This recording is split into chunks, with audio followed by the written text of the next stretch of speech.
Just imagine मेरा एक bank account है जिसमें हर रोज 86,400 रुपीज आ जाते हैं, लेकिन शर्त ये है कि मुझे हर रोज उन पैसों को खर्च करना पड़ता है, नहीं तो हर रोज रात को वो सारे पैसे गायब हो जाते हैं। लेकिन अगले ही दिन मुझे वापस उतने ही पैसे मेरे बैंक अकाउंट में मिल जाते हैं।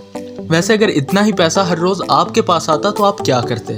अब जाहिर सी बात है आप भी उस पैसे को सही तरीके से इस्तेमाल करने का सोचते, अदरवाइज वो बचा हुआ सारा पैसा गायब हो जाएगा।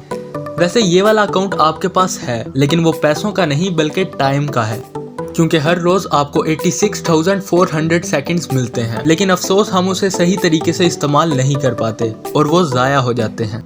हम जानते हैं कि time is more valuable then money, लेकिन फिर भी लोग चंद पैसे बचाने के लिए घंटों तक शॉपिंग ऐप्स इस्तेमाल करते रहते हैं, या फिर 10-20 रुपए बचाने के लिए वो सब्जी वाले या दूध वाले से बहस करते रहते हैं, जबकि आप इन चीज़ों पर ध्यान ना देकर वो टाइम कोई स्किल सीखने पर लगा सकते हैं और उसी स्किल से आप आगे जाकर लाखों कमा सकते हैं। इसलिए अपने वक्त की इज्जत करना सीखें।